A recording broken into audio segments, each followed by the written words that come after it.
إلا ما علمتنا إنك أنت العليم الحكيم ولا حول ولا قوة إلا بالله العلي العظيم يا بعد.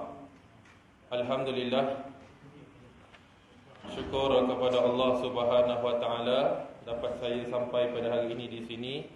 Mudah-mudahan dengan majlis kita pada hari ini dapatlah kita bersama-sama untuk memahami daripada apa yang bakal disampaikan pada hari ini. Terlebih dahulu kepada yang bawa kitab, saya minta maaf lah, hari ini kita tak baca. Saya punya kitab hilang. Jenis saya sebelum kuliah, saya akan ulang kaji. Jadi kalau saya tak ulang kaji, saya tak akan sampaikan apa yang ada dalam kitab. Walaupun saya tak adalah nak kata pandai sangat, tapi bolehlah kita nak ni kan, bolehlah kita nak sampaikan. Tapi pada hari ini saya kira saya tak sampailah. Saya tak nak menjadi satu sebaiknya begitu. Dia kalau asatizah ni, dia sebaiknya sebelum dia kuliah dia kena mengulang kaji. Saya sama ada saya mengulang kaji di rumah ataupun mengulang kaji dalam kereta. Tengah-tengah bawa kereta tadi saya nak ulang kaji sambil-sambil mendengar syarahan daripada siapa? Baba Faisal daripada Fatani. Saya dah buka dah. Sambil bawa tu sampai kereta saya dengar. Bila saya fikir balik, mana kitab ni? Fikir, rupanya kitab saya sama ada tertinggal di Masjid Kelana Jaya ataupun di rumah kampung Jelebu hari tu. Jadi saya pun cakap pada hari ini kita pun tak apalah, ulang kaji yang kita panggil sebagai sifat 20. Kita ulang kaji sikit sifat 20. Yang mungkin di sini sifat 20 siapa ajar? Sifat 20 siapa ajar? Tak ada. Oh, tak ada belajar sifat 20. Oh, tak ada. Ustaz Rahmat. Oh, Ustaz Rahmat mengajar sifat 20. Oh, sifat Rahmat. Jadi pada hari ini, apa yang perlu kita ketahui adalah sedikit daripada beberapa perkara. Saya cuba ringkas-ringkaskan je lah. Bukanlah satu kitab ni kita nak ni ringkas-ringkas mana yang sempat saya tulis, mana yang sempat saya berdiri dan sebagainya. Sifat 20 ni tuan-tuan oleh Allah Subhanahu Wa Taala, dia menjadi satu kefarduan, iaitu satu kefarduan kepada kita untuk kita belajar. Fardu ain. Fardu ain terhadap siapa? Orang-orang mukallaf. Siapa mukallaf? Kita kena tahulah siapa mukallaf ni. Yang mukallaf di sini ada 4 ciri-ciri tuan-tuan. Mukallaf siapa? Yang pertama, saya dah pernah sebut dulu ni. Mukallaf siapa tuan-tuan? Yang pertama, dia kena ingat daripada hari ni, kena ingat. Takut-takut kita tak sedar yang kita ni dah mukallaf. Saya dah mukallaf dah Ustaz. Apa mukallaf tu? Kena tahu tu. Jadi mukallaf ni yang pertama adalah yang kita panggil sebagai orang tu mesti baligh sampai umur. Jadi kalau dalam mazhab kita Imam Syafi'i, yang dikatakan sampai umur di sini ialah umur 15 tahun. Cukup seseorang itu umur 15 tahun, sama ada dia keluar haid ataupun sama ada dia tak keluar haid ataupun dia tak keluar air mani. Bagi lelaki air mani, bagi perempuan haid dan juga air mani. Kalau tak keluar kedua-dua ini pada mereka ataupun tak keluar perkara ini pada mereka, lelaki dan perempuan ini, maka dia kalau dah umur 15 tahun, dia sudah dikira sebagai seorang yang baligh. Keluar ataupun tidak, indikator dia 15 tahun. Kayu ukur dia mesti 15 tahun. 15 tahun di sini pula bukan 15 tahun Masihi, tetapi 15 tahun Islam. 15 tahun bulan Islam. Jadi kalau macam saya lupa, tapi saya ingat saya bulan Rabiul Akhir. Kena buka balik lah converter. Ni kalau saya dengan pelajar saya dulu, saya pernah buat. Awak lahir bulan berapa? Berapa bulan Ustaz kira. Bukalah dekat Google tu ada tempat kira dia. Jadi dia tunjukkan dekat bulan Islam, saya Rabiul Akhir. Tapi berapa itu saya dah lupa dah. Tapi kalau ikutkan saya dah lebih dah, 15 tahun.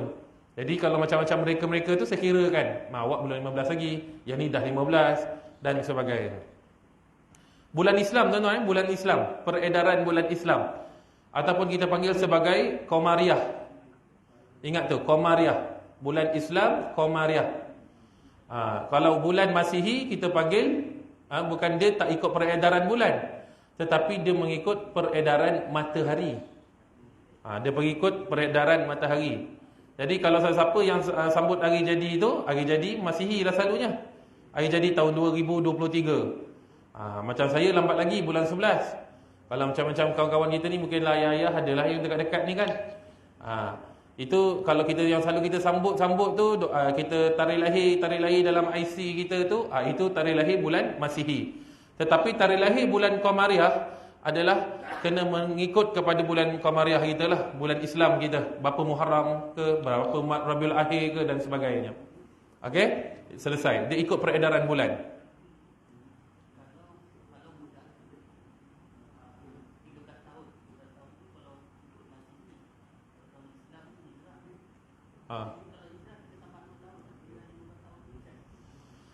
Tak semestinya dia bukan tambah 2 tahun. Ada guru cakap tambah 2 tahun ke?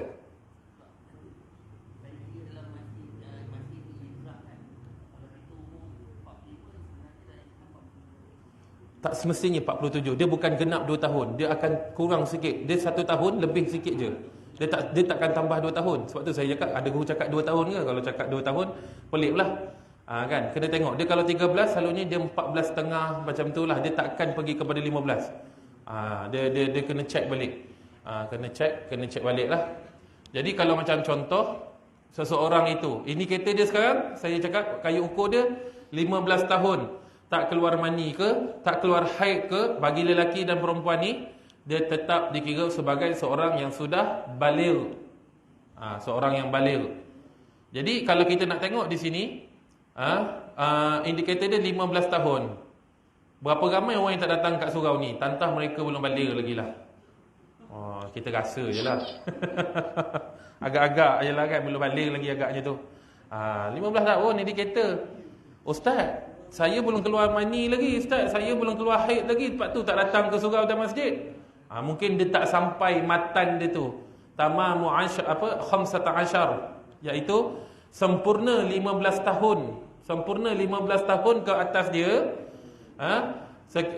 Cukup dia 15 tahun Islam, sudah masuk yang kita panggil sebagai baligh. Maka dia kena buat segala tuntutan apa semua tu kena buat. Sebab tu Islam ajar budak-budak umur 9 tahun, ataupun budak-budak umur 10 tahun, kalau mereka ini 7 tahun, bermula daripada 7 tahun Islam dah ajar untuk kita diajarkan untuk dia tu apa kita panggil sebagai solat, puasa, dan juga mengetahui tentang asas-asas daripada asas ilmu fardu ain. Mereka kena belajar tu. 7, 8, 9, 10, 11, 12, 13, 14, 15. 7, 8, 9, 10, 11, 12, 13, 14, 15. 9 tahun tu kena ajar asas-asas ilmu fardu ain. Bukannya ni tinggi, asas, betul-betul asas. Solat dan sebagainya, agar apabila mereka ni telah baligh, melebihi daripada 9 tahun, mereka dah kena laksanakan dah solat dan sebagainya. Kenapa 9 tahun? Tadi Ustaz 15. Okey. Syarat yang pertama adalah sempurna 15 tahun. Satu. Yang kedua, bagi perempuan keluar haid pada umur 9 tahun. Maksudnya kalau sebelum 9 tahun, tidak lagi dikira sebagai haid.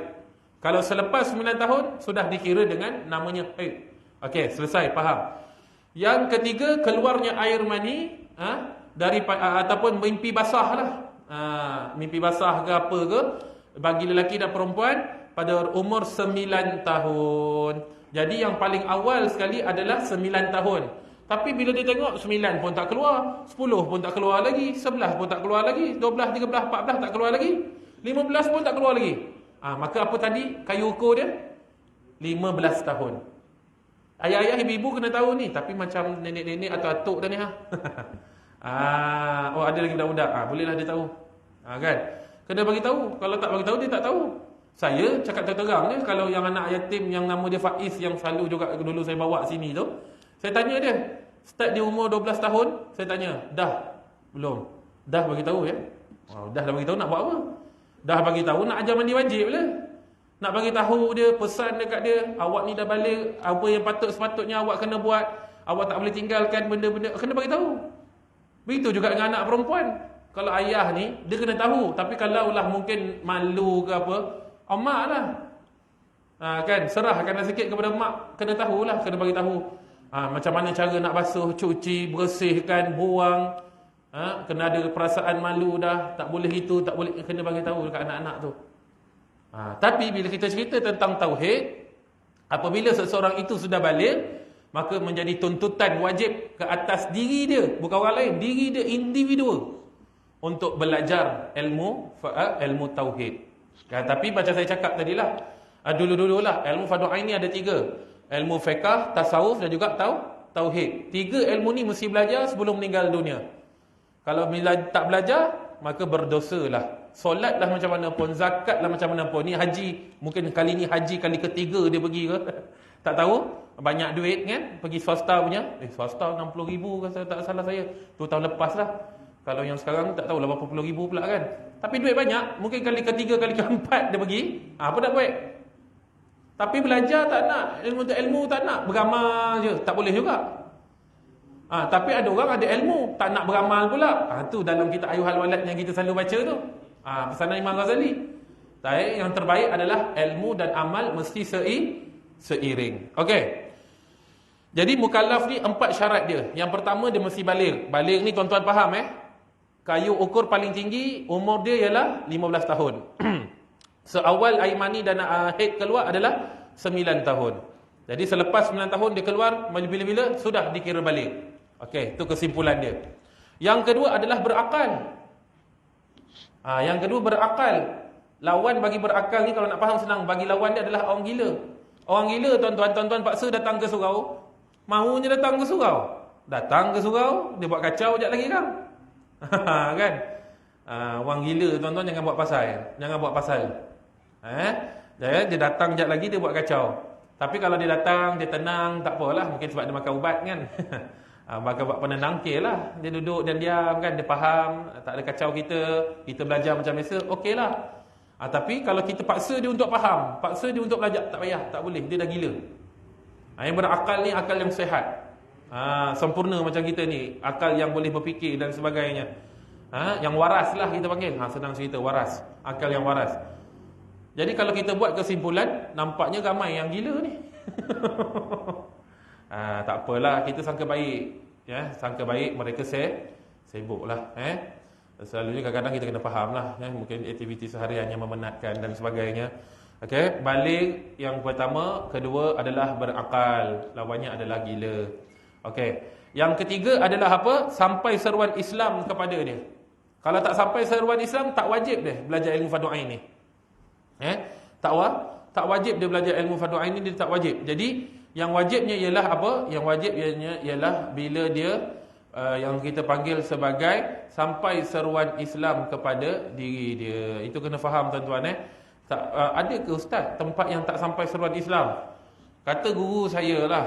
Saya tanya ada seorang tu, dia kata berkemungkinan ada lagi tempat yang tak sampai seruan Islam. Masih lagi ada. Tetapi Islam tu dah meluas dah. Mustahil tak sampai pula. Kata dia lah. Dia pun cakap dalam keadaan tak pasti. Sebab dia cakap dalam keadaan teknologi dunia yang semakin meningkat ni, mustahil orang tak tahu apa itu Islam. Mustahil orang tak tahu apa yang berlaku kat Israel, yang orang tindas orang Islam Palestin dan sebagainya tu kan. Mustahil orang tak tahu tentang Islam. Orang tahu tentang Islam. Jadi kena sampai seruan Islam kepada dia, dakwah Islam kepada dia lah. Okey, yang keempat tuan-tuan, selamat daripada buta dan pekak. Yang keempat, selamat daripada buta dan pekak serentak semenjak lahir. Tu dia punya dobit dia. Okey, dia buta dan pekak tu buta sini. Buta dan pekak serentak semenjak lahir. Maksudnya semenjak lahir dia dah buta dan pekak. Kenapa ustaz? Kenapa orang buta dan pekak dia ni kita panggil sebagai dia tak apa tu kita panggil? Tak payah belajar. Senang cerita, tak payah belajar ni kenapa ustaz? Jadi bila kita fikir balik, sebab tu Islam ni indah betul. Sebab dia tahu daripada sudut macam-macam. Sebab kita sebagai seorang manusia, mata dan juga telinga ini adalah tempat untuk mendapatkan maklumat. untuk kita absorb maklumat, untuk kita dapatkan maklumat. Boleh faham? Dia kalau kita buta tapi masih lagi ada telinga, go. Boleh, kena belajar lagi. Tapi kita pekak, tapi kita ada mata, mata kita sempurna lagi, kena belajar lagi sebab kita boleh nampak dan sebagainya. Yang tak boleh adalah buta dan pekak serentak. Jadi panca indera ada, kita sempurna lah. Serentak semenjak lahir. Jadi kalau sebelum lahir tu, selepas lahir dah berapa lama, tiba-tiba dia pekak, buta, tu cerita lain. Dia kena juga belajar tauhid, fiqh dan juga tasawuf. Ini cerita dia adalah semenjak lahir. Tuan-tuan, semenjak lahir. Okey. Faham? Itulah 4 dia. Jadi kalau kita melihat diri kita semua, ayah-ayah, ibu-ibu yang dirahmati oleh Allah Subhanahu Wa Taala, alhamdulillah kita semua mencukupi keempat syarat ini. Maka kalau kita tidak belajar, kita tidak melalui perkara-perkara seperti ini, maka ilmu fardu ain ini, maka ia akan menyebabkan kita apa? Akan menyebabkan kita berdosa besar. Sebab fardu ain ni dituntut ke atas tiap-tiap individu yang mukallaf, yang mengerjakannya tuntutan pasti dan tak terlepas tanggungan seorang mukallaf kecuali dengan melakukan diri sendiri dan tak boleh digantikan dengan orang lain. Kalau kita bincang ilmu tauhid ni, dia lah yang kena belajar. Tak boleh hantar wakil anak belajar, dia tak boleh hantar wakil cucu dia belajar, tak boleh. Contoh solat, dia hantar cucu dia belajar, dia hantar anak dia belajar sebagai wakil, tak boleh. Dia sendiri kena belajar, dia sendiri kena solat, dia sendiri kena puasa dan sebagainya. Okey, terus. Sama ada lelaki atau perempuan, ada kata fardu ain yang paling awal ke atas tiap-tiap mukallaf, sama ada lelaki atau perempuan, ialah mengenal Allah Taala, mengetahui apa yang wajib bagi Allah, apa yang mustahil atas Allah, dan juga apa yang harus bagi Allah. Dan apa yang wajib bagi Rasul, mustahil atas Rasul, dan juga harus bagi Rasul. Okey. Jadi kalau kita tengok sikitlah, saya buat dia punya apa nama, tulisan sikitlah. Saya nak bergerak-gerak tuan-tuan, saya semalam urut sebab saya sakit pinggang, ni masih sakit lagi. Macam biasalah, siapa yang pandai urut tu bagi tahulah. Okey. Allah. Boleh Jadi tuan-tuan, kalau kita lihat balik di sini dia cakap tadi apa? Sifat-sifat yang wajib, sifat-sifat Allah. Don't worry, kalau tak ada, saya ada yang lain. Dekat dalam kereta saya memang ada spare part. Sebab budak-budak tahfiz saya dululah, yang masa kat rumah tu suka main.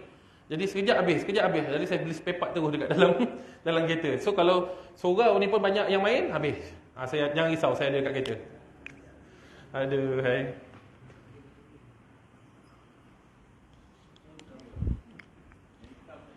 Yang hitam yang ni kot, yang baru-baru ni kot. Kita ambil 2 terus lah. Bismillahirrahmanirrahim. Muhammad. Sifat yang pertama terbahagi kepada 2. Tak nampak kot. Ibu-ibu kita lah selalunya boleh nampak Kena faham benda ni. Yang ni kita kena tahu, wajib tahu selama kita hidup. Okey? Sifat. Okey. Sifat di sini, okey. Ini dia bukan pembahagian kita sedang bincangkan sifat Allah dan juga sifat Rasul. Sifat Rasul ataupun Nabi lah. Okey. Jadi ada 2 ni tuan-tuan, sifat Allah dan juga sifat Rasul. Terbahagi kepada 3. Sifat wajib bagi Allah. Kita belajar, dengar betul-betul ayat saya. Sifat wajib bagi Allah. Okey? Sifat wajib bagi Allah. Sifat mustahil atas Allah. Ni dia main bahasa sikit lah. Okey, dia main bahasa sikit. Maksudnya apa ustaz? Dia main bahasa sikit sebab atas Allah tu kita nak bagi tahu sifat ini dengar betul-betul kesimpulan dia. Saya tak cerita tentang tentang bahasa Arab. Kita guna atas Allah kerana apa? Wajib bagi Allah. Okey, wajib bagi Allah, mustahil atas Allah. Nak menandakan, saya bagi kesimpulan terus. Sifat mustahil ni langsung tak daripada Allah.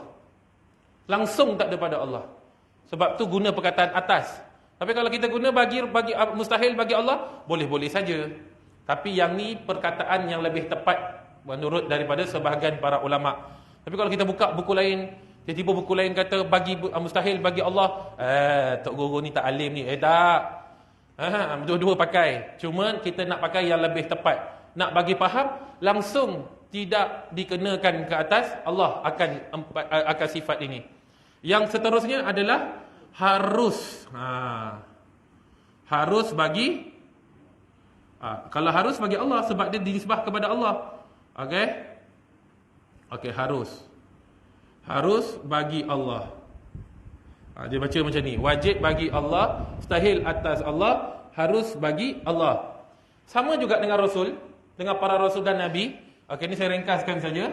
Okey, pun ada 3 juga bagi mereka. Okey. Jadi apakah dia yang perlu kita bincangkan di sini? Sama juga macam tadi juga, wajib bagi Allah, bagi Rasul. Apa lagi? Mustahil. Mustahil atas Rasul. Yang ni harus juga. Harus bagi ke atas. Bagi sebab dia nisbah pada Allah juga. Okey. Ini pembahagian dia. Jadi kita nak tahu jumlah. Hari ni kita tak pergilah satu persatu. Hari ni kita pergi secara ijmal je, jumlah sahaja. Tak apa, okey dah. Kita pergi kepada jumlah saja. Okey, apa dia jumlah dia? Jumlah sifat wajib bagi Allah ni ada 20. Mustahil lawan lah. Kalau dah dia ada 20, lawan dia ada 20, jangan lebih jangan kurang tuan-tuan Kalau harus ni satu saja. Okey, nampak? Kemudian sifat wajib bagi Rasul ada berapa? Ada 4. Okey, nanti saya sebutlah apa dia lah Mustahil atas Rasul ada 4 juga sebab dia lawan saja. Bagi Rasul bagi Rasul 1. Okey.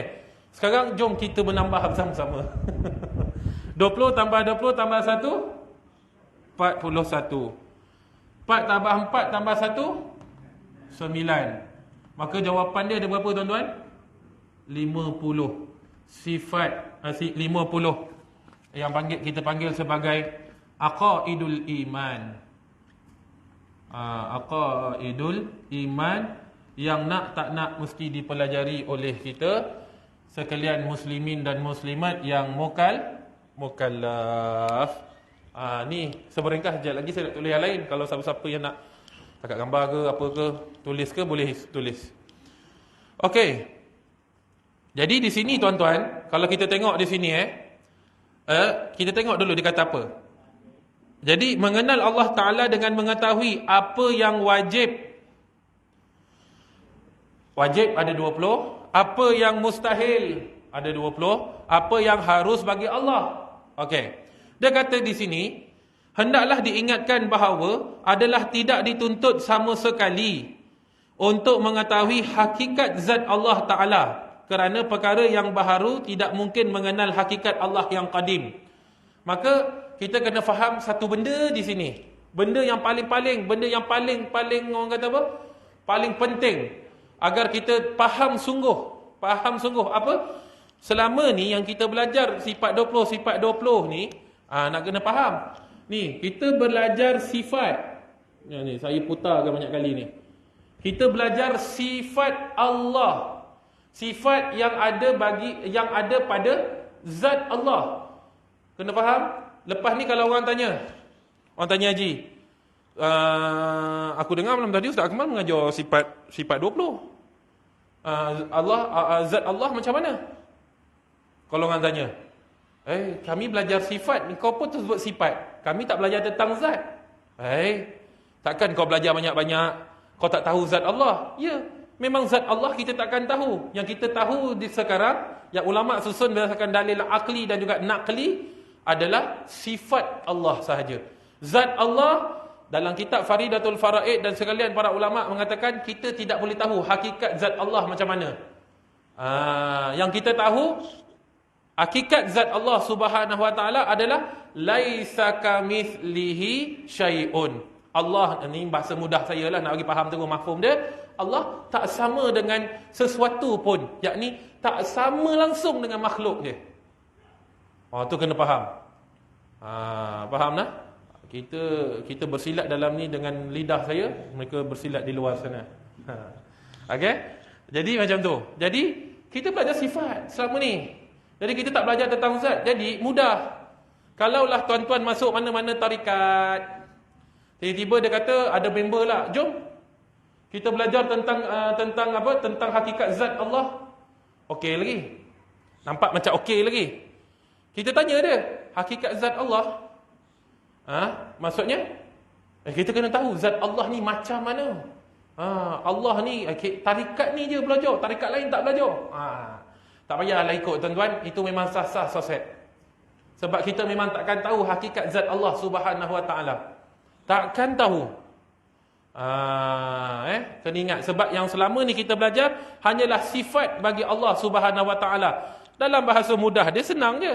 Sekarang ni, sebelum saya mengajar pada tahun 2019 dulu, ada imam cakap, insya-Allah malam ni Ustaz Akmal akan belajar. Mesti ada daripada kalangan AJK jemaah. Ustaz Akmal mana? Dia ada. Dia tu tengok dia punya gambar DP WhatsApp, badannya besar-besar, gelap-gelap. Itu apa tu? Itu sifat. Besar-besar, gelap-gelap, tinggi-tinggi, kan pakai skoban ke apa ke, kulitnya coklat tapi lah letak hitam sangat, tapi macam hitam tapi macam coklat kadang-kadang. Itu apa benda tu? Itu sifat. Kena faham Tapi tuan-tuan masa tu tahu tak zat saya macam mana? Ni. Tak tahu lagi kan? Boleh gambar hitam-hitam, negro. Kan? Orang Afrika mana datang ni kan? Kan? Masa tu belum datang lagi, belum jumpa lagi.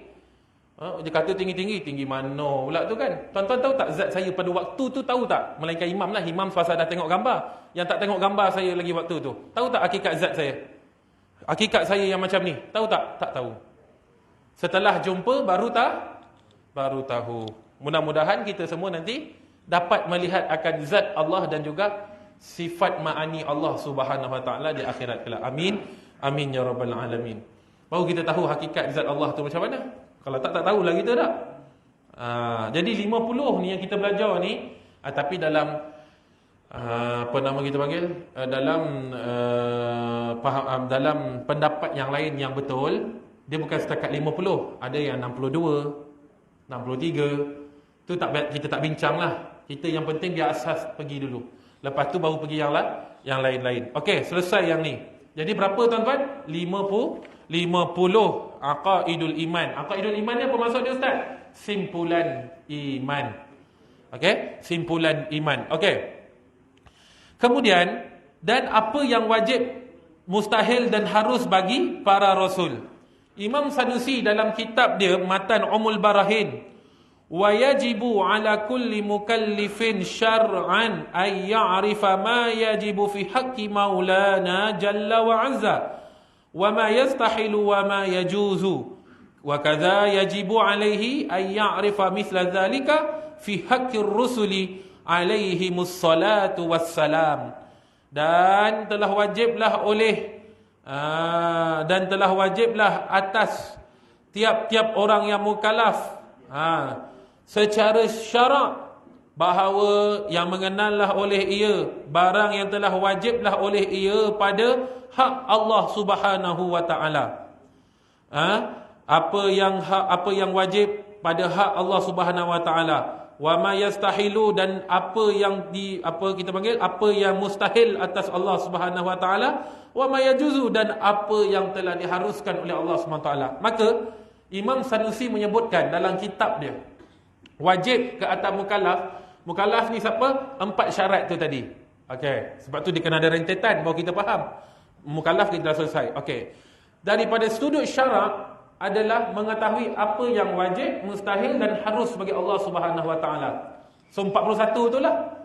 41 tu kita kena tahu. Okey. Dia tak berhenti di situ. Wa kadza. Dan begitu juga telah wajiblah ke atasnya nya siapa ni? Ala mukallaf, ala kulli mukallifin ni tadi.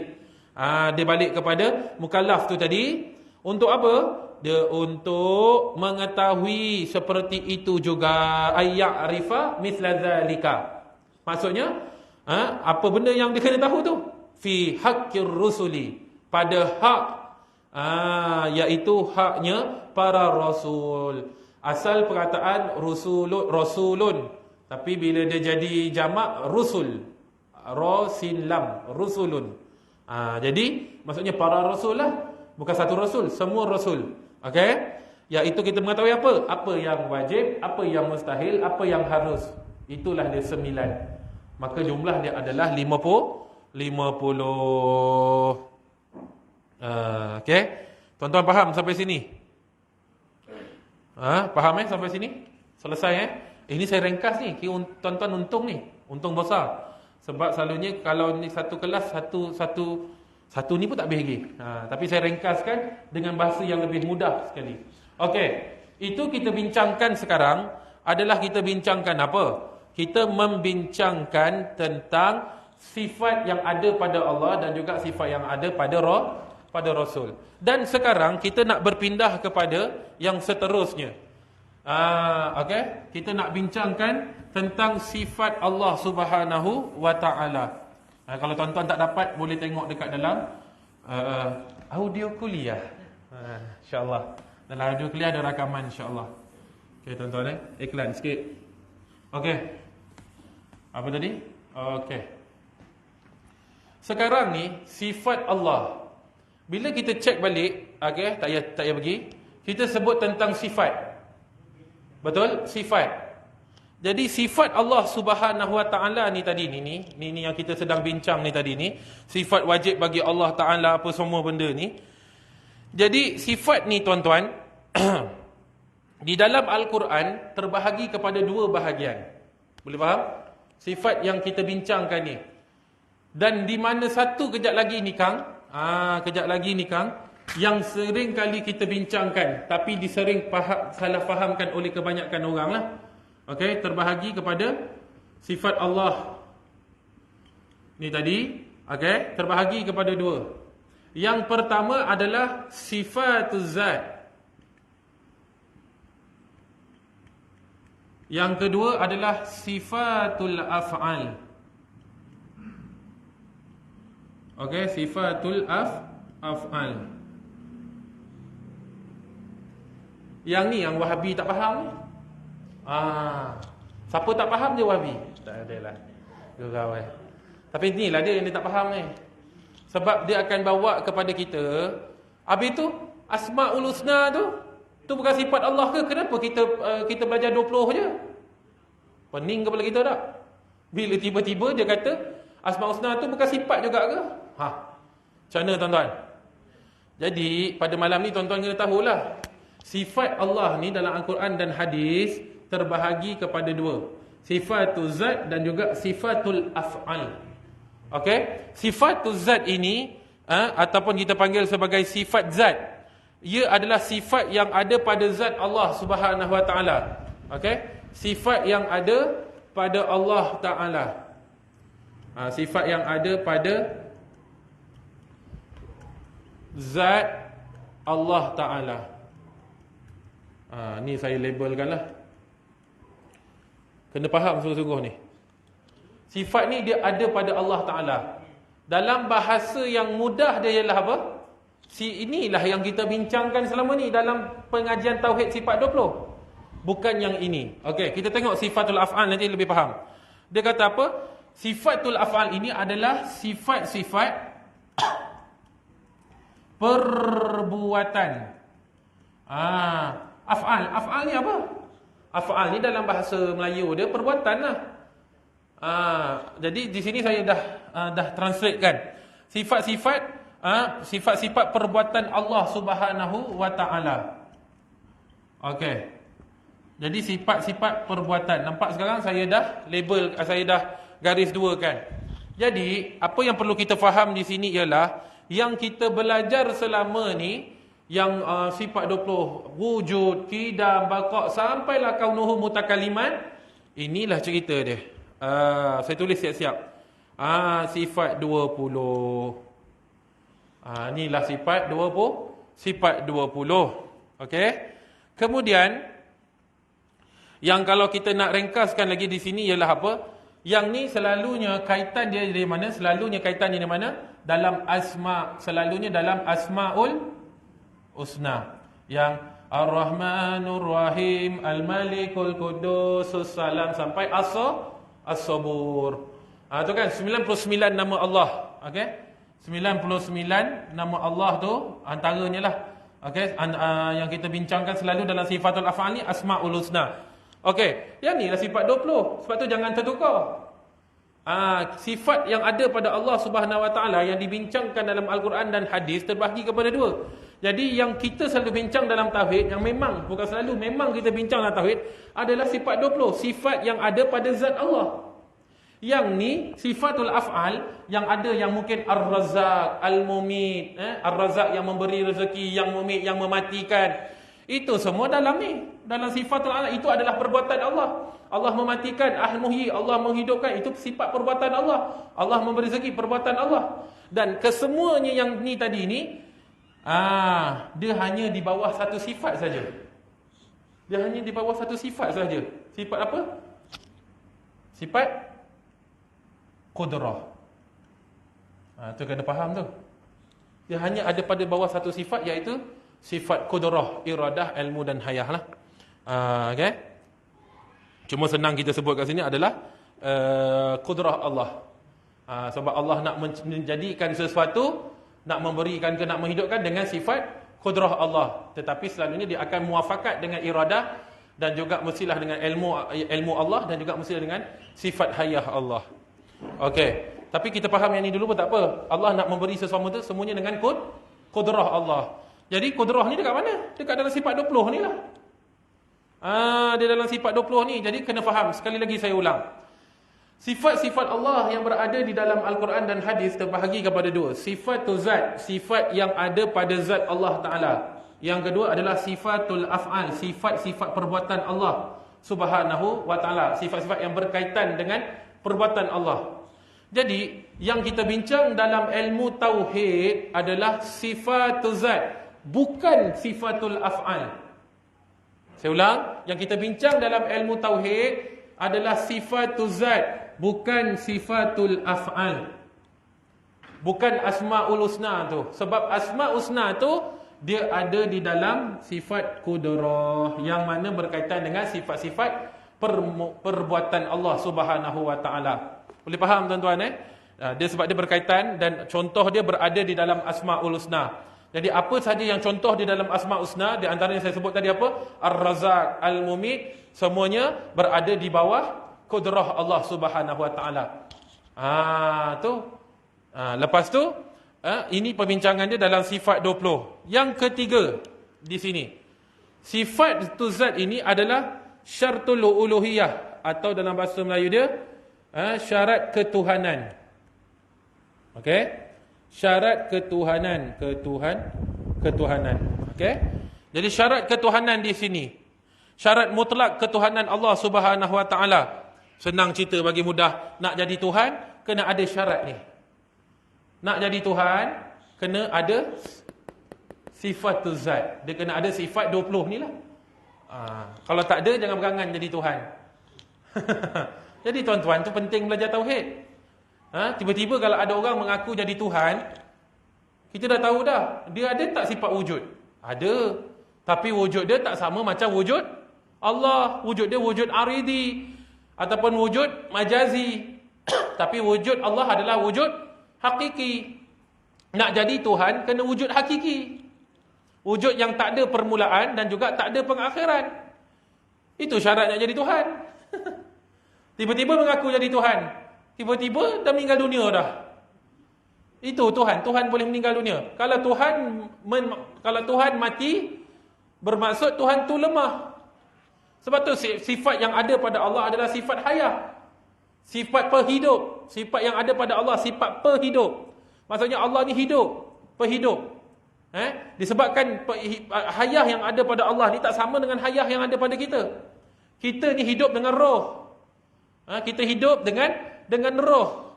Tetapi Allah hidup dengan roh ke? Allah tak hidup dengan roh. Cantik orang surah Darut Taqwa. Kan? Allah tak hidup dengan roh. Kalau Allah hidup dengan roh, Allah makhluk lah. Bahasa mudahnya lah, nak bagi faham. Jadi santau pula. Kacau betul ni keluar ni. Apa tadi? Jadi Allah tak hidup dengan roh. Jadi yang hidup dengan roh ni adalah makhluk. Jadi makhluklah hidup dengan roh. Jadi apa sahaja yang pernah ingat tak kaedah yang saya bagi? Apa sahaja yang ada pada makhluk tak boleh sandarkan pada Allah Subhanahu Wa Taala. Contoh makhluk ada roh. Adakah Allah mempunyai roh? Tak boleh. Tu kaedah tu pegang. Umum sangat tu. Kaedah tu umum untuk bagi mudah faham. Tak boleh sandarkan pada Allah. Kalau kita ada mata, adakah Allah boleh ada mata? Tak boleh. Sebab atas dalil apa? Laisa kamitslihi syai'un. Atas dalil tu. Al-dalil tu pula dalil muhkamat, bukan mutasyabihat. Dalil yang betul-betul orang kata apa? Muhkamat. Kalau kita baca terus tidak ada yang kita panggil sebagai maksud dia tu banyak. Di antara perbincangan dia di sinilah. Maksud dia kalau mutasyabihat, maksud dia boleh jadi banyak. Tu cerita tu nantilah. Panjang kita dah pernah cerita dulu dah jadi saya caji ulang-ulang secara ringkas. Jadi kena faham tuan-tuan, sifatul zat dan juga sifatul af'al. Dia menjadi syarat ketuhanan. Nak jadi Tuhan kena ada lah. Allah tu jadi Tuhan, tapi bukan kita yang letakkan. Benda ni diambil daripada Al-Quran dan hadis. Menunjukkan yang Allah Subhanahu Wa Taala ni adalah mutlak, ada sifat, ada syarat ketuhanan tu tadi. Okey, kita ulang bersama-sama, kita baca apa yang dalam ni. Kita pergi dulu kepada sifatul zat. Sifatul zat, sifat-sifat yang ada pada zat Allah Ta'ala. Inilah yang dibicarakan dalam sifat 20 ini. Selesai, itu saya dah cerita. Menjadi syaratul uluhiyah, yakni syarat mutlak ketuhanan Allah Subhanahu Wa Ta'ala. Yang ketiga, menyucikan zat Allah Subhanahu Wa Ta'ala daripada sebarang sifat yang tidak layak. Jadi, kita belajar sifat 20 ni, tujuan dia apa? Tujuan dia adalah untuk kita menyucikan zat Allah daripada sesuatu yang tidak layak bagi Allah Subhanahu Wa Ta'ala. Untuk kita sandarkan kepada Allah Subhanahu Wa Ta'ala. Tak boleh. Sebab itulah dalam sifat 20 ni dia ada sifat salbiyah. Sifat salbiyah. Dia ada, saya ingat malam ni nak cerita yang tu. Tapi bila saya dengar macam confirm tak confirm je, ada belajar tauhid kat sini, kita mulalah seringkas-ringkas yang boleh.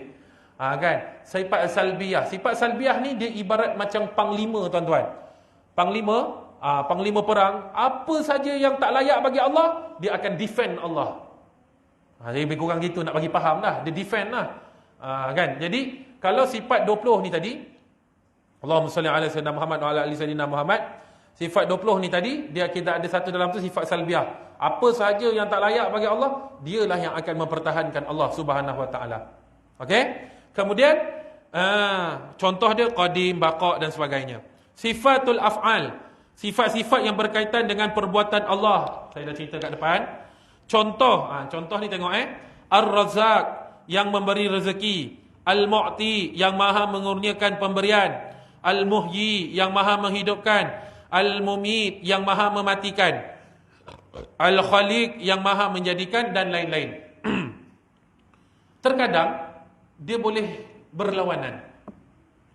Contohnya dalam sifat af'al ni dia boleh berlawanan yang macam mana?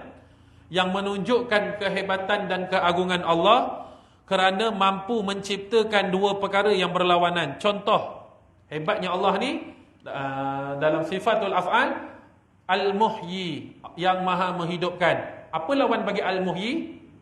Al-Mumit, iaitu yang maha mematikan. Itulah Allah Subhanahu Wa Ta'ala. Dua benda dia boleh buat. Agungnya, hebatnya Allah Subhanahu Wa Ta'ala. Ad-Dar, iaitu yang boleh mendatangkan mudarat. Pada masa yang sama, lawan dia Allah boleh datangkan manfaat, an-nafi'. Dan juga Al-Mu'ti, Allah boleh memberi. Al-Mani', Allah juga boleh menghalang daripada memberi. Kalau satu dunia ini nak beri kepada Ustaz Akmal segala benda yang ada dalam dunia ni, tapi kalau Allah tak izinkan, Allah bagi dah? Allah tak bagi. Sebab tu yang dinamakan Al-Mani'. Tapi semua-semua ni tadi ni ada di bawah kudrah Allah. Jadi Allah dalam nak memberi, dalam nak menciptakan ke, menghidupkan ke, apa semua ni lah, semuanya terduduk di bawah kudrah Allah Subhanahu Wa Taala. Kerana tanpa sifat kudrah, kita tidak akan ada, walaupun sekecil paling kecil tak ada. Hari ini semua orang ada adalah kerana adanya sifat kudrah yang ada pada Allah Subhanahu Wa Taala. Selain itu, sifat iradah, ilmu dan juga hayah. Mereka semua tu bermuafakah lah. Sering berkait, kita panggil. Okey tuan-tuan. Jadi mudahnya untuk kita faham lagi adalah sifat-sifat wajib bagi Allah bukanlah 20 sifat sahaja. Ni yang Muhib Kuali tak faham ni. Kenal Muhib Kuali? Muhib Kuali ni dia banyak cerita, banyak hal dekat dalam Facebook sekarang ni. Kan, baru-baru ni dia kata Imam Abu Hanifah bukan pakar hadis, jahil dan sebagainya lah. Oh, suka-suka hati kau kalau dapat kat aku tu, kalau tak ada saksi tak ada aku pijak kan aja. Kan, cakap tak pakai otak. Nabi Wahabi pun marah dia. Betul. Sampai ke Wahabi sekarang ni pun marah kat dia. Kenapa menjatuh-jatuhkan Imam Abu Hanifah? Sebab dia kata Imam Abu Hanifah tak pakar dalam ilmu hadis lah apalah. Nak ada mazhab, hadis tu kena pakar dulu. Ini dia kata tak pakar hadis, macam mana dia boleh mendirikan mazhab? Senang-senang hati. Itu satu. Yang kedua, kalau nak tahu Imam Abu Hanifah ni punya hebat, memang hebat sangat lah tuan-tuan. Memang sangat hebat. Sebab kalau kita tengok riwayat hadis dia, ada yang ahadiyah. Kita panggil dia, contoh nak bagi faham saya Imam Abu Hanifah.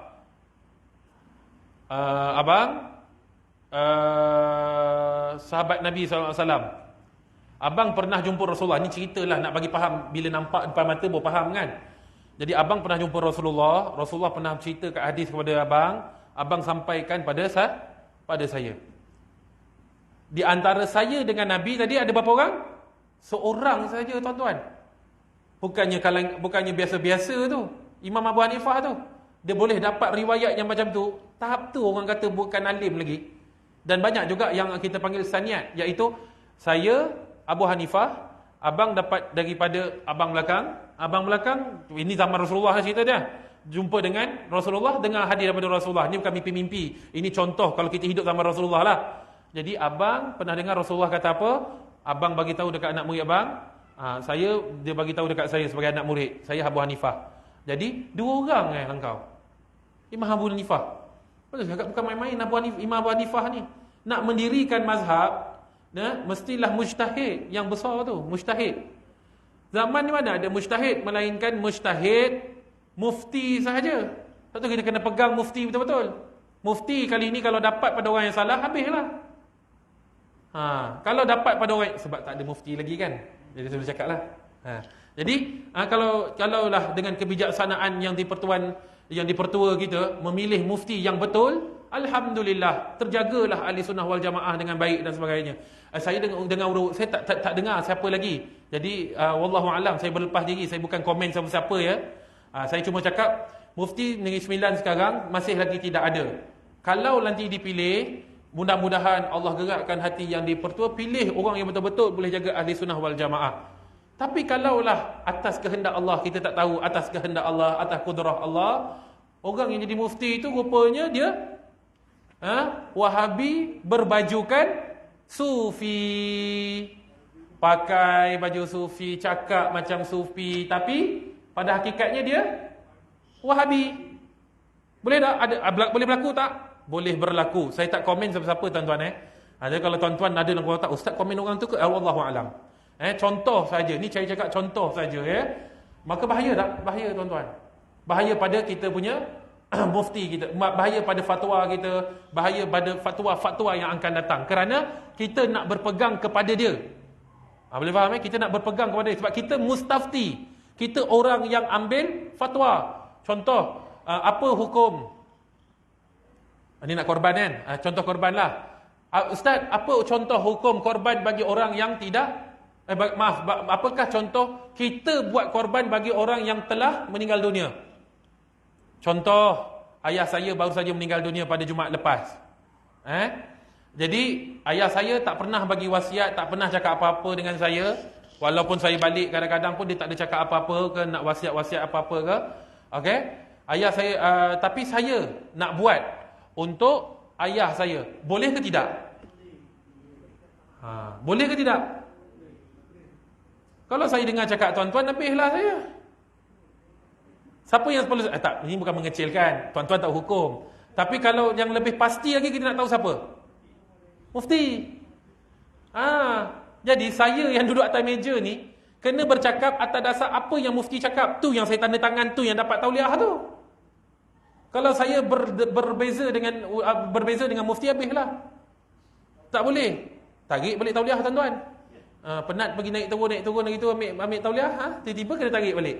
Kecuali kalau saya kata, tuan-tuan, dalam permasalahan ini ada terdapat perbezaan ulama. Tuan-tuan ikutlah mana-mana pun, tetapi dalam Jabatan Agama Islam kita, Negeri Sembilan mengatakan untuk gini-gini. Contoh macam tu. Umumlah. Tapi soalan tadi tu kalau tuan-tuan nak saya jawab, boleh. Ni kita ceritalah. Memang ada perbezaan ulama. Ada yang kata boleh, ada yang kata tak boleh. Yang boleh ni tadi kata mesti dengan wasiat. Maksudnya sebelum dia meninggal dunia, nanti ayah meninggal, tolong buat korban untuk ayah tiap-tiap tahun. Tu wasiat kan? Wasiat. Buatlah, kalau ada duit buat. Kalau tak ada duit tak payah paksa, sebab dia wasiat saja. Tapi yang kata tak payah tu, tak kata yang tak boleh tu memang tak boleh lah. Boleh baca dah dalam fatwa-fatwa yang memangnya. Nak buat boleh, tapi kena ada wasiat daripada si jenazah tadi itulah. Contoh. Jadi apa pegangan daripada, saya tak baca yang Jabatan Mufti punya tuan-tuan, ini yang saya tahu sajalah. Tapi kalau yang Mufti Negeri Sembilan saya tak pasti lagi.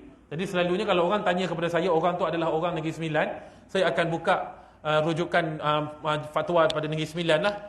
Saya akan buka tengok apa fatwa. Kalau tak ada dia keluarkan fatwa, saya cakap berdasarkan apa yang saya tahu daripada kitab-kitab dan guru-guru.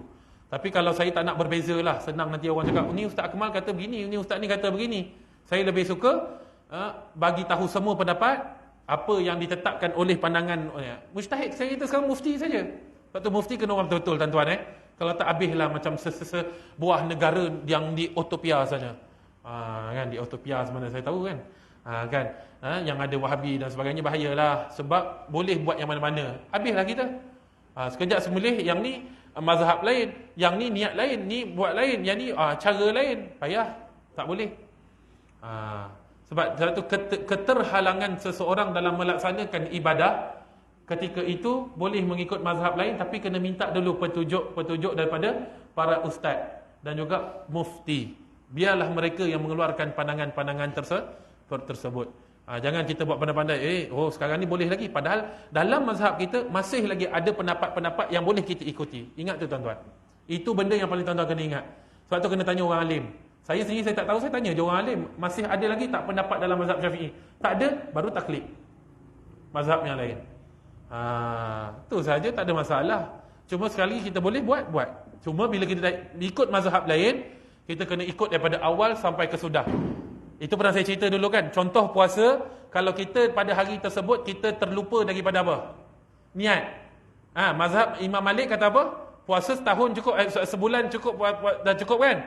Tapi kita guna tadi tu, kita terlupa pada hari ke-19, lupa nak niat puasa. Lupa pula nak niat puasa. Maka hari tu kita berpuasa mengikut mazhab Imam Malik. Dari awal sampai ke sudah, termasuk perkara yang membatalkan puasa dan sebagainya. Kemudian lepas daripada hari itu, contoh hari ke-25, lupa lagi dalam nak berpuasa. Faham tuan-tuan? Dalam nak berniat puasa. Malam tu lupa nak berniat puasa sebab malam tu dia pergi beli baju, dia tak datang tarawih. Sebab selalu lepas tarawih, nama itu Saumah Qadir. Malam tu dia tak pergi tarawih, dia pergi beli baju, dia tarawih dekat rumah. Tak? Dia tarawih kat rumah. Alhamdulillah. Tarawih kat rumah 8 rakaat. Okey, selesai. Tapi dia lupa pula nak niat. Bangun pagi pun sedap makan. Solat subuh. Allah. Lepas solat subuh lupa nak lupa nak niat puasa. Macam mana kalau menurut tu? Adakah masih lagi boleh dipakai pandangan daripada Imam Malik? Tak boleh. Sebab dalam mazhab Imam Malik yang terlupa tu hanya sekali je. Lepas tu kena niat hari-hari. Tu.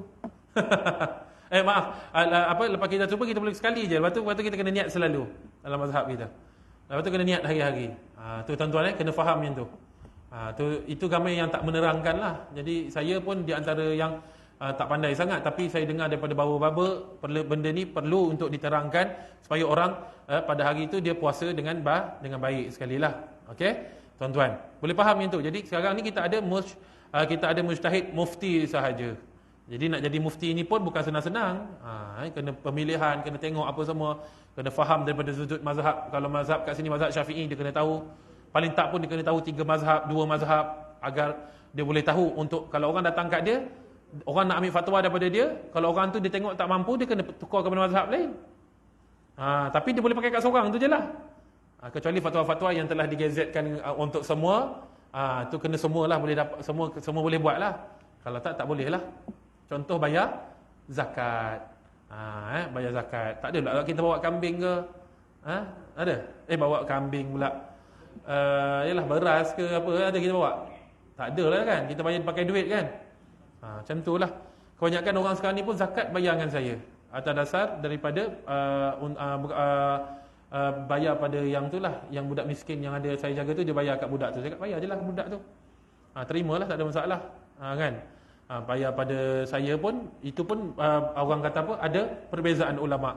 Boleh tak bayar pada guru ni? Guru belajar agama ni boleh tak bayar? Dia termasuk fisabilillah tak? Pun banyak juga tuan-tuan. Kat mana kita nak ambil tu? Fatwa. Contohlah, ambil daripada fatwa. Maka fatwa akan cerita, adakah guru agama ni dikira sebagai fisabilillah ataupun tidak?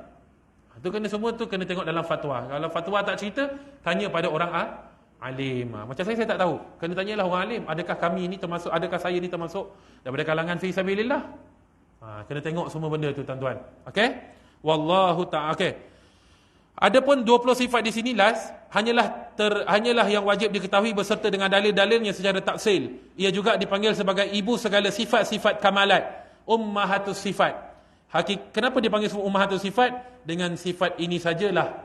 Dengan 20 sifat ni, bukan sajalah, dengan 20 sifat ni dipanggil ibu kepada ibu sifat. Kenapa? Sebab dengan 20 sifat ini kita boleh mengenal Allah dan juga menyucikan Allah Subhanahu Wa Taala daripada menyamakan Allah Subhanahu Wa Taala dengan makhluk. Sebab tu dipanggil ummahatus sifat. Tapi dia bagi tahu, hakikatnya sifat wajib bagi Allah Taala tidak terbatas, banyak. Secara umumnya, ijmalnya, sifat Allah ni banyak. Tu kena faham. Sifat Allah SWT ni banyak. Tak terkira banyaknya. Sifat kesempurnaan Allah. Okey?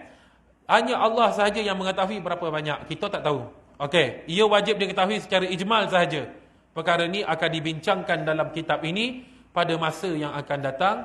Wallahu ta'ala a'lam. Saya sebenarnya nak menulis ni, saya nak menulis yang sifat tu. Sifat nafsiyah, salbiyah, ma'ani dengan maknawiyah. Ada 4 sifat tu. Saya nak tulis 4 sifat tu sebenarnya. Tapi bila saya tanya tu, yang belum saya tanya, saya tak yakin. Tak apalah, anggaplah kalau dah tahu, ulang kaji. Ulang kaji lagi bagus. Itu bukan awang kata apa, tentang Allah pula tu. Sebab tu dipanggil ilmu ni adalah semulia-mulia ilmu. Sebab kita membincangkan tentang sifat yang ada pada Allah, Rasul, dan juga perkara-perkara yang bersifat dengan ghaibiyat, perkara-perkara yang bersifat dengan yang kita dengar sam'iyat yang daripada hadis dan Al-Quran. Kita bincang benda yang semula-mulia perkara. Wallahu a'lam. Ada soalan tuan-tuan? Ada soalan? Abang yang selalu tanya soalan tu pun tak ada. Selalu dia ada. Saya dah tak mengajar dah di Masjid Sikamat. Jadi tu pun lambat bagi tahu.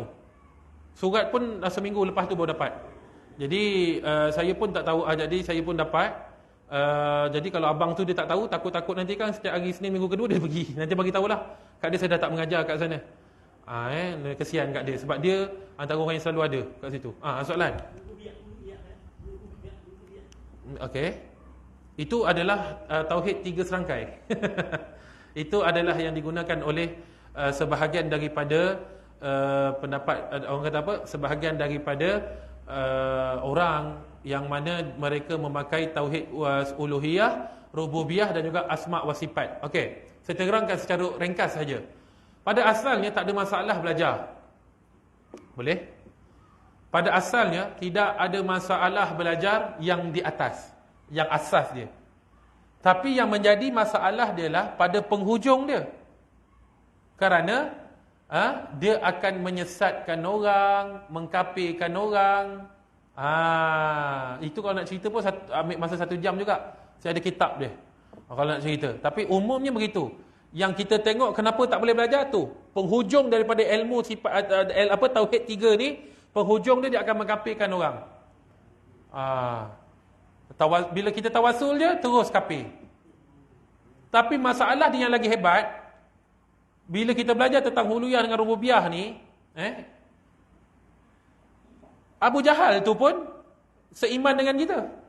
Padahal dia kafir tak? Kafir. Tapi dia kata beriman juga, tapi beriman pada uluhiyah atau rububiyah. Itu saya confuse, uluhiyah ke rububiyah perbincangan dia. Jadi masalah ada orang kafir pun sama juga, beriman juga. Kalau beriman, payahlah begitu.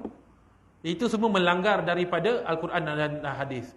Sebenarnya yang ke atas tu okey dah. Kalau kita belajar uluhiyah rububiyah dengan asma wa sifat tu okey dah, bagus dah. Tapi penghujung makin bawah, makin menyesatkan orang. Makin menyamakan iman orang kafir dengan kita. Apa cerita ni kan? Saya ada buku tu tuan-tuan. Kalau tuan-tuan nak dengar kan, bolehlah sekali-sekali kan. Nanti akan datang, kot saya terlupa bawa kitab, tertinggal tahmanu masjid kan. Bolehlah saya bawa kitab tu. Cantik kitab tu, cantik dia punya susunan untuk bagi faham keburukan daripada mempelajari sifat 20 tu tadi. Sifat 20 pula. Sifat tauhid 3 tu tadi. Ada guru saya, pensyarah saya lah. Ustaz, apa beza tauhid 3 dengan sifat 20? Dia cakap sifat 20 ni jalan jauh sikit. Nak sampai pada Allah. Dia kalau sifat tauhid 3 ni dekat sikit sampai pada Allah. Contoh macam anta nak datang ke Kuim, enta ikut jalan jauh, pergi masuk tanah, pusing pula pengalaman balak, pusing lagi masuk depan. Itu jalan jauh. Tapi kalau tauhid 3 jalan ringkas. Daripada rumah hantar rungsif tu, rumah siswa, sampai saja ke bilik kuliah. Dekat. Saya cakap, mana dia belajar? Saya susah kalau bab pendapat yang berbeza ni. Saya nak tahu kat mana dia belajar, kat mana dia dapat pendapat ni. Sebab bagi saya salah tu. Mana ada pandangan yang jauh, mana dekat. Tapi saya hormatlah dia sebab dia lecturer saya. Kan. Jadi hati-hati tuan-tuan. Dia tidak ada istilah jarak jauh, jarak dekat, tak ada. Memang kalau dah salah tu salah. Dia salah di hujung tu je. Dan kalau di atas masih stay, okey. Pendapat-pendapat dia yang huluyah rububiyah, okey. Saya bagi tahu tak perlulah belajar. Lagi buat pening je. Sebab kita dalam tauhid sifat 20 belajar lain. Dalam rububiyah belajar lain. Kita dalam sifat 20 kita ni dilarang dalam tauhid sifat ilmu kalam apa semua ni, kita dilarang mengkafirkan orang selain daripada kita. Yang boleh kafir-kafirkan ni mufti. Ataupun qadi, ataupun hakim. Mereka ni je boleh. Kita jangan buat pandai. Kau Wahabi, kau kafir. Jangan. Wahabi tu Islam lagi tuan-tuan. Tapi bukan ahli sunnah wal jamaah. Jadi kalau kita bukan Wahabi, jangan terasa lah. Kan? Kita cakap Wahabi, saya tak cakap pun tuan Wahabi, tuan tak ada. Tak boleh. Dia Islam lagi. Syiah. Syiah ni saya susah nak komen sebab pandangan saya sedikit berbeza.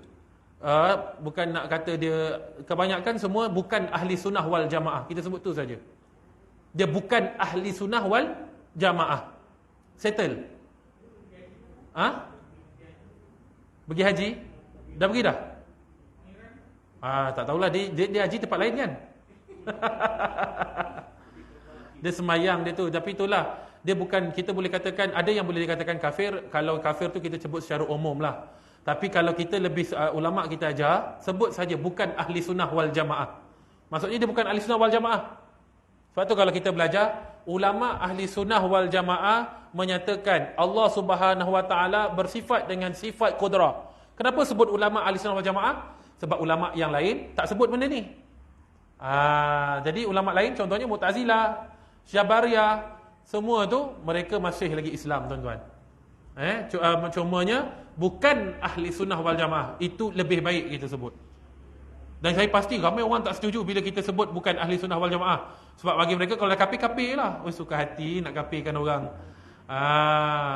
Kalau kata Babeli Sekam, Babar Razali, mereka yang masih lagi satu kiblah ketika belajar akidah Tahawiyah, masih lagi dianggap sebagai Islam. Cuma mereka bukan daripada ahli sunnah wal jamaah. Kena faham tu tuan-tuan. Dia kafirkan sahabat, dia berdosa lah. Dia berdosa lah pada satu sudut. Dia mengkafirkan sahabat. Dia orang punya teruk lagi teruk. Sampai dia kata Allah tersalah turun wahyu. Teruk dia orang.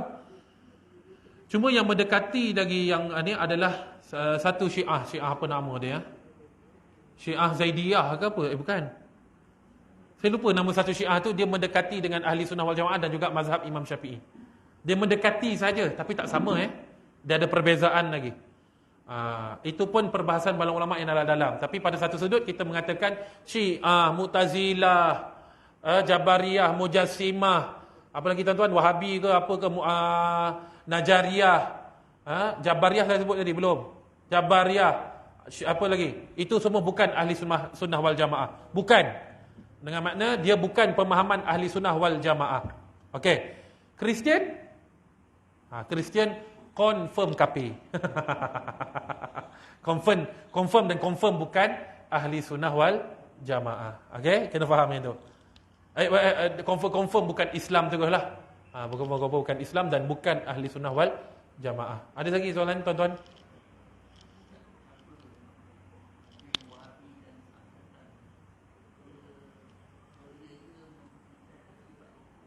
Kenapa dia memberiakan?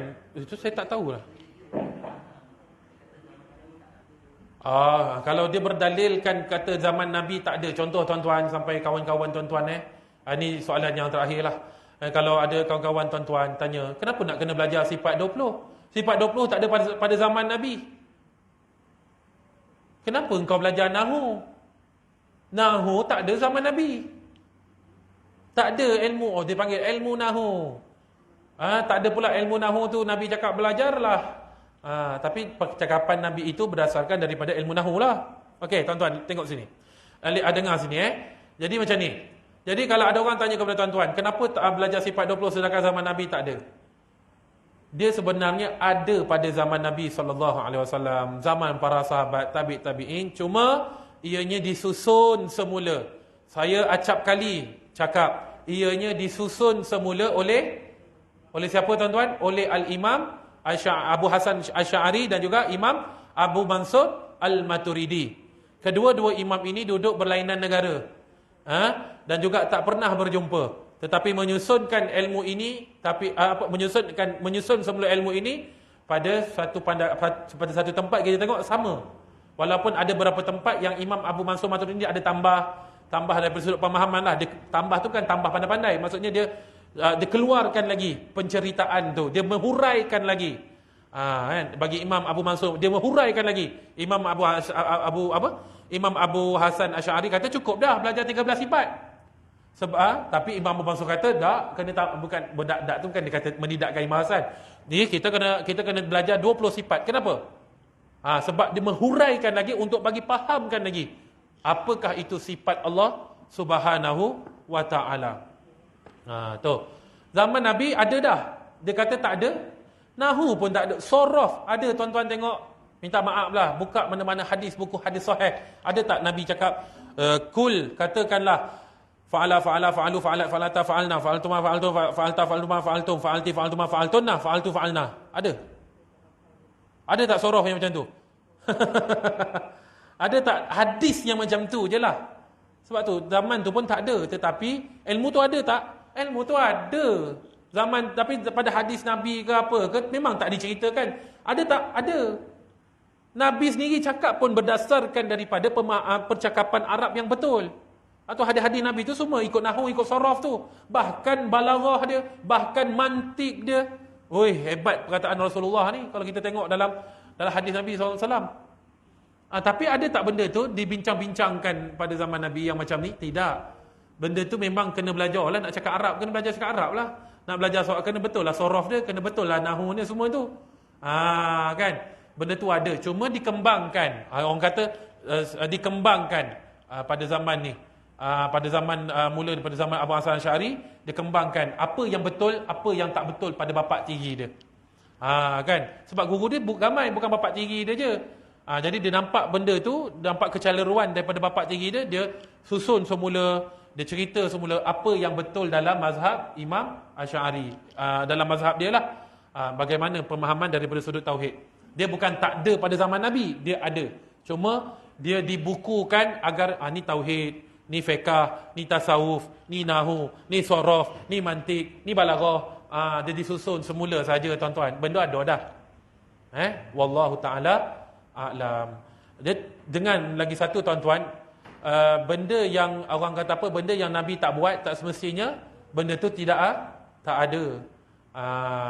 Benda tu tak boleh buat. Benda yang tak ada pada zaman Nabi bukan bermakna kita tak boleh buat. Bahaya tu orang yang faham macam tu. Okey? Wallahu alam. Saya lupa kaedah dia. Nanti je lah. Saya ingat yang tengah-tengah dia je. At-tarku la yuntaju hukman. Tu dia punya kaedah dalam fiqh, dalam kawaid fiqh lah. Dia panggil apa benda yang Nabi tinggalkan ataupun Nabi tak buat tidak menatijahkan hukum. Sebab hukum asal sesuatu itu semuanya adalah harus sehingga ada dalil yang mengharamkannya. Tu wallahu taala a'lam. Itu saja tuan-tuan. Kita jumpa lagi dalam pengajian akan datang. Sallallahu rabbuna ala nuril mubin Ahmad al-Mustafa Sayyidil mursalin Sallallahu rabbuna ala nuril mubin Ahmad al-Mustafa Sayyidil mursalin wa ala alihi wa sahbihi ajma'in. Terima kasih tuan-tuan. Saya nak menjemput tuan-tuan semua, bukan kahwin, ke daurah pada 30 dan juga 29 dan juga 30 Julai. Depan lagi lah. Yang mana kita akan mempelajari tentang qawaid fiqhiyah, iaitu kaedah fiqh, yang mana yang akan diajar oleh Baba Adnan Fatani daripada Fatani. Dia datang turun madrasah saya, dia akan mengajar tentang kaedah-kaedah pilihan yang dipilih oleh Syekh Nuruddin. Dia ada kitab dia, Syekh Nuruddin. Jadi kita akan pakai kitab Syekh Nuruddin. Jadi pada hari yang kedua, berkemungkinan besar sajalah Syekh Nuruddin akan datanglah ke tempat saya untuk mengijazahkan dan untuk mengajar satu ke dua fawaid ataupun qawaid yang berada dalam kitab beliau, dan beliau akan menutupkan majlis tersebut dengan ijazah dan sebagainya. Jadi saya jemputlah tuan-tuan 29 dan 30. Tarikh dah confirm dah. Cumanya minta ajak tuan-tuan, dia ada bayaran sikitlah untuk yuran 150 seorang. Yang mana 2 hari, Sabtu dan Ahad. 150 banyaknya. Kau benda tu semua benda kau banyak. Aku kan. Geram betul lah. Tak adalah gurau tuan-tuan. Kadang-kadang orang ni dia berkira 150 tu banyak sangat bagi dia. Kadang-kadang ni dah naik kan harga korban ni kan 850 dah. Berkira tu naik 100 ni, aduh hai. Marah dia berkeluh. Kau buat untuk Allah kan. Berkorban 850 tu apa sangat? Nak dibandingkan dengan banyak benda yang duit kita habis untuk benda yang lalai, benda yang dan sepatutnya. Korban. Jangan tak korban tuan-tuan. Wallahu taala a'lam. Saya promosi tu, kesian orang. Tak nak, ada yang tak nak korban sebab tahun ni naik banyak, tahun lepas 750. Kenapa tahun ni 850? Lah macam mana pun korban ajalah, tak ada duit diam. Mudah kan? Tak ada duit diam ajalah.